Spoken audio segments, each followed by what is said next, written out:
high above the cloud line, where the last colors of twilight drift like soft paint across the sky, a single breath of wind stirs, gentle at first, then deepening into a vast, unseen presence. It glides along mountaintops, whispering over the snows of Taniquetil, humming with a resonance older than sunlight. That wind knows its master, and Middle-earth feels it even if mortals seldom notice. Manwë Súlimo watches from the heights, the air bending at the slightest shift of his thought, the world listening even when it pretends not to. Welcome to the Elder Darkness. On this journey, we explore the unseen crown of Arda, the power of wind, judgment, and quiet guardianship woven through the life of Manwë, king of the Valar, friend of all that breathes. You might find yourself somewhere in the story, maybe drifting on an errant breeze, maybe wondering if the air around you just moved a little too thoughtfully. Before we begin, remember to like the video, subscribe to the channel, and tell us in the comments where in the world you're watching from. Because trust me, Manwë already knows from the wind alone. Now lie back and relax as we travel to the world of Middle-earth. Winds of the Elder King. The wind continues its path, brushing treetops across Balerion, curling through ravines later trodden by the Fellowship, and even nudging a startled hobbit or two on the outskirts of the Shire. Manwë stands in the hush of Taniquetil, surveying the heartbeats of the world through air, motion, and the faint music that rides between them. His authority isn't a booming command. It's a quiet sovereignty that moves with currents and intention. He moves through the halls of Ilmarin with steps that barely disturb the air, though if he wanted to, the entire mountain could hum like a struck harp. Varda's light lingers along the archways, glittering like distant constellations. The two speak often without words, sharing impressions of starfire and storm. But today, Manwë's attention is tuned downward, toward the lands where small lives make choices that echo far beyond their size. In Middle-earth, a certain wizard trudges across rocky slopes, robes snagging on brambles. He definitely pretends not to notice. Gandalf pauses, sensing a cool gust sweep unexpectedly across the trail. The breeze lifts his beard and sighs through his staff's carvings. He smiles faintly. He knows exactly who sent it. It is a reminder, or perhaps merely a greeting. Manwë is subtle like that. He rarely intervenes directly, but the winds still carry his hints, prods, and occasional sarcastic nudges. Rumor has it he once sent a particularly inconvenient gust to knock a certain dragon off his preferred perch, though Middle-earth historians still debate whether that was divine intent or just a well-timed breeze. Back on Taniquetil, Manwë listens. The winds are his messengers, the greatest of them being the eagles, those proud high flyers who treat the air as their personal political office. Thorondor once described Manwë's presence as standing inside a cathedral made of sky, which is an objectively excessive but charming metaphor. The Elder King accepted it with patient amusement. He looks now toward lands that tremble under shadow. Sauron's malice stirs faintly, and though Manwë knows he cannot directly end the evil rising from Mordor, he remains the counterbalance, a serene, steadying breath against corruption's chokehold. His power is not in wrestling with darkness, but in sustaining the world so it can resist it. Wind sweeps down again, this time across the Anduin, rippling its surface as the company approaches the Argonath. Aragorn feels the gust, cool and steady, a moment of reassurance. The air clears, and for a heartbeat, his doubts lift. The fellowship never learns the source of that timely wind, but the truth lingers high above them. Manwë watches, not with interference, but with hope. Back at Ilmarine, a lone breeze flutters a stack of old scrolls detailing the earliest days of Arda. One page depicts the first rising of the winds, when Manwë shaped the currents that would cradle the newborn world. Another shows a stranger moment, the time he and Ulmo argued, politely of course, about whether water should be allowed to occasionally fall upward. Ulmo insisted it would confuse the fish. Manwë eventually conceded. He's reasonable like that, but behind all the softness of wind lies strength, unimaginable pressure, velocity, force. He remembers the War of Wrath, when the skies themselves became weapons. The memory is not one he dwells on. Storms of such magnitude left scars on land, sea, and spirit alike. He prefers gentler breezes now, nudging a leaf here, a cloud there. The air shifts, reminding him of a more recent curiosity. The peculiar tale of a hobbit who once overheard leaves whispering secrets. Most dismissed it as wind noise, but Manwë knew better. The trees simply have opinions, and sometimes they gossip. That incident has since become one of those fringe stories scholars love to bring up at conferences while pretending they don't find hobbits endlessly baffling. Near the borders of Fangorn, another gust stirs the domain of Treebeard, who mutters something about young winds with no manners. The Ent may be ancient, but the wind is older still, and it enjoys teasing him. Manwë smiles faintly at the distant grumble, yet for all his lightheartedness, he remains vigilant. The air carries more than scents and sounds. It carries tension. From Mordor comes the faint tremor of industry, forges burning, shadows thickening. Manwë feels it clearly, even from his throne of wind-sculpted marble. His response is not dramatic. He simply sends thoughts of calm and resilience across the world, bolstering the spirits of those who will soon face darkness. Strength can move quietly. In fact, it often must. Back in Middle-earth, Frodo and Sam sit beneath a cold, starry night, wrapped in cloaks that flutter with a sudden, comforting breeze. The ring weighs heavy, but for a moment Sam squints upward, as if sensing some faraway presence. He cannot name it, but something whispers, "Not all winds bring ill." Manwë turns from the mortal lands and steps toward a balcony carved from a cloudlit stone. From here, he sees everything: the curve of Arda, the shimmering haze of time, the shifting tapestry of choices that shape destiny. He does not command them, he simply bears witness, guiding in the softest ways.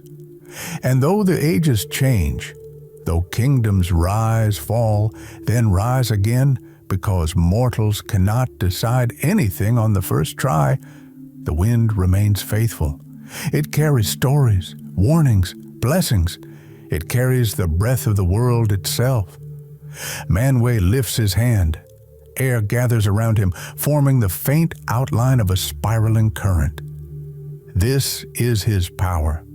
Not dramatic lightning or destructive fire, but an unbreakable harmony with the living breath of Arda. And now, as the world darkens once more, his winds gather strength, preparing to guide those who walk paths he cannot tread. Judgments of the High King. The winds shift again, not with the bright playfulness of a morning breeze, but with the weight of choice.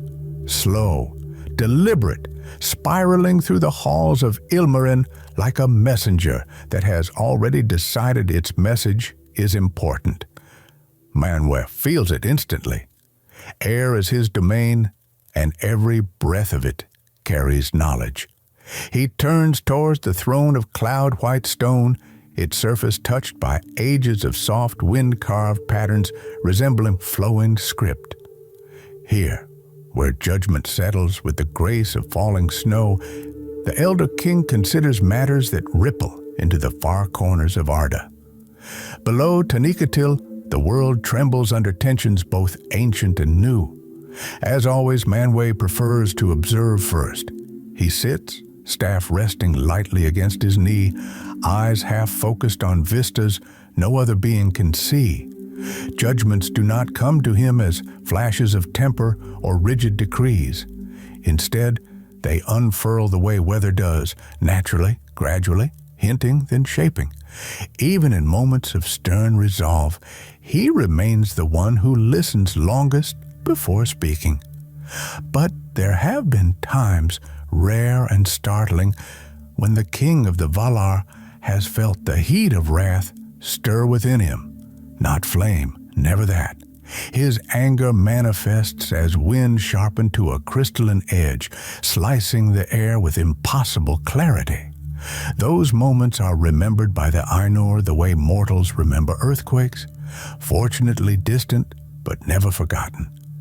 One such moment lingers in legend, the rebellion of Melkor. It is one of the few memories that tightens Manwë's jaw, though he seldom allows emotion to sway his decisions. When judgment came, it was neither impulsive nor cruel. He offered mercy first. He always does.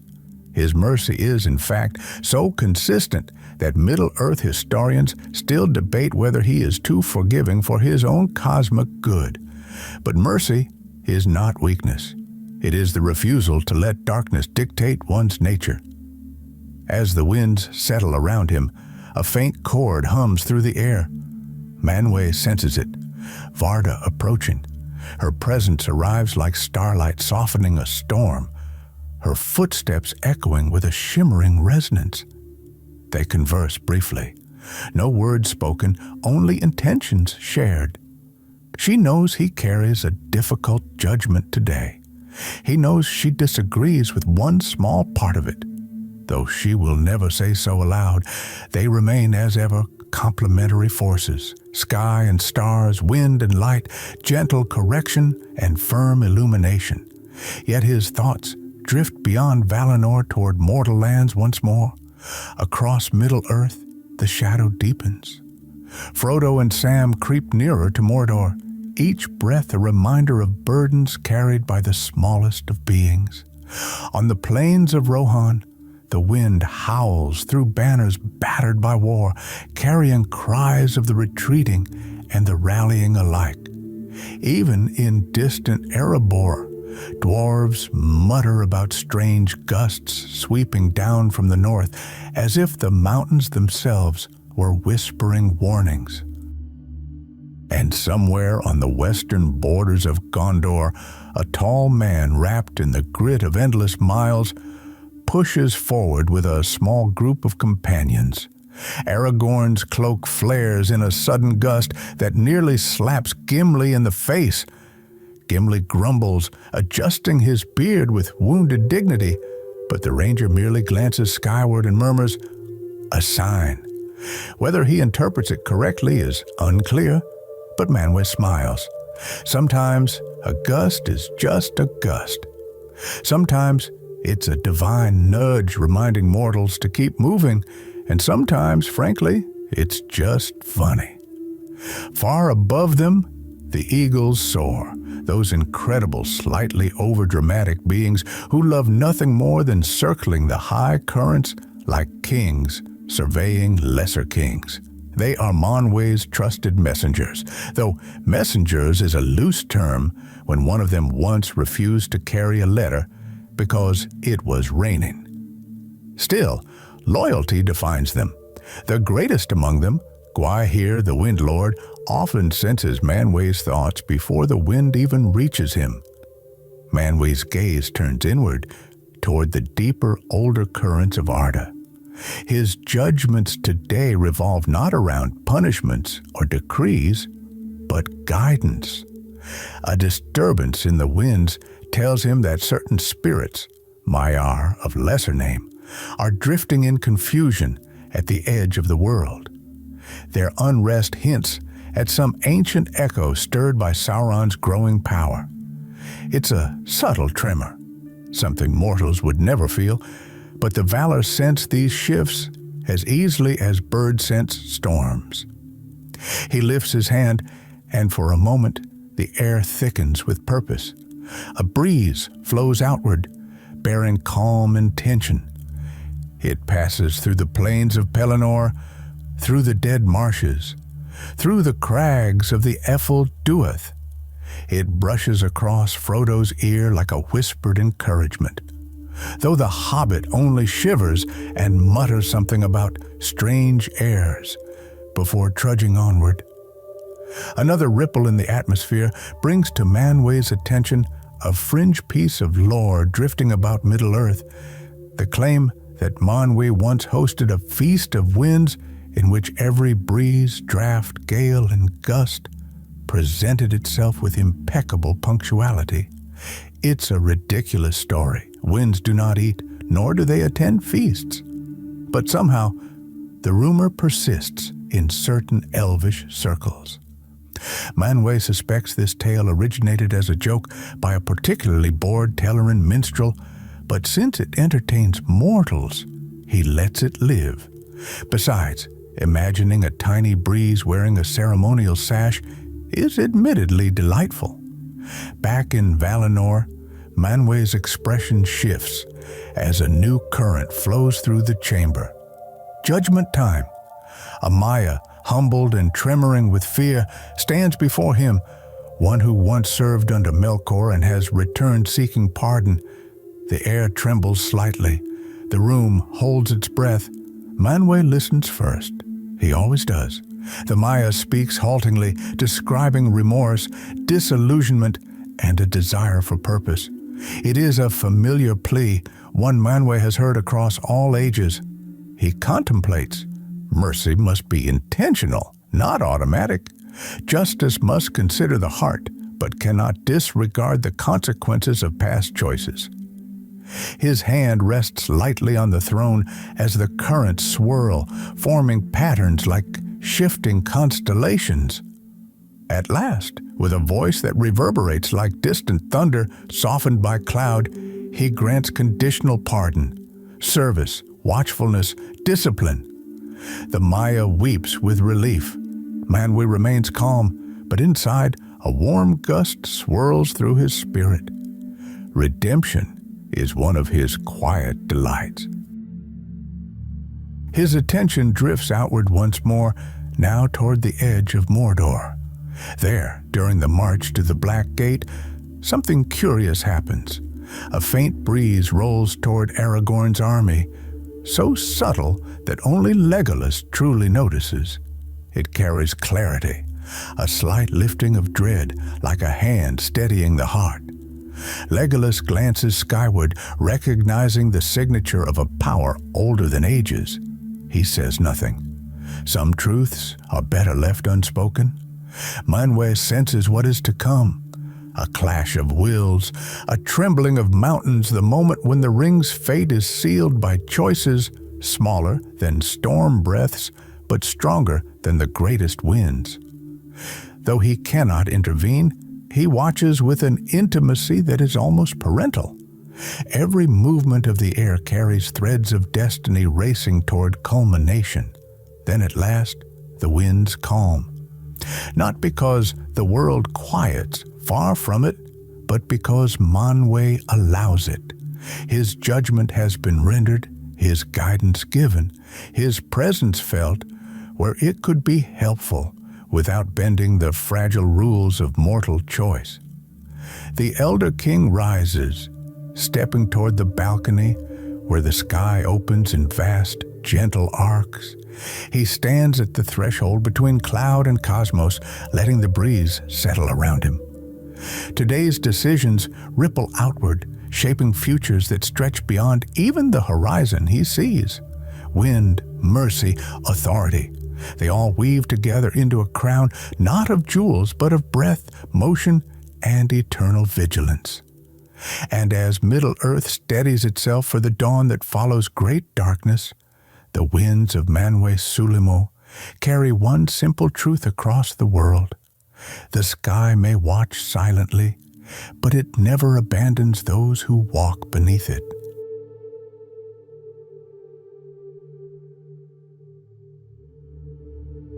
The winds soften now, easing from the high currents of story into the slow drift of quiet evening. What once moved with purpose settles into something gentler, like breath released after a long-held tension. The world beneath Taniquetil becomes a softened silhouette, its sharp lines blurred in the hush that follows great deeds, great fears, and great hopes. Even Manwë, whose presence shapes the very motion of the air, seems to lean back slightly, letting the long arcs of destiny glide onward without pressure. Imagine the breeze now, no longer carrying warnings or whispers, simply brushing the hills of Middle Earth as if smoothing the world into rest. It slips through ancient forests with careful fingers, stirs the grasses along forgotten paths, and cools the stones warmed by day's last light. The same wind that once roared during battles now drifts softly across quiet doorsteps, into the windows of homes, and over fields where tomorrow will grow from today's calm. Let the pace slow, let each breath lengthen. The sky itself feels wider in these moments, stretching into soft blues and deepening silver, inviting stillness to settle in the mind. The judgments of kings and the struggles of heroes fade to murmurs carried far away, leaving only a sense of peace, the kind found when the world finally exhales. And perhaps, as the final winds of this tale glide toward silence, you can imagine the faint shape of Taniquetil in the distance, its snowy crown touched by moonlight, its slopes wrapped in calm, its summit watching not with authority, but with quiet assurance. Rest in that image for a moment longer, letting the breeze guide you gently back to yourself, steady and serene.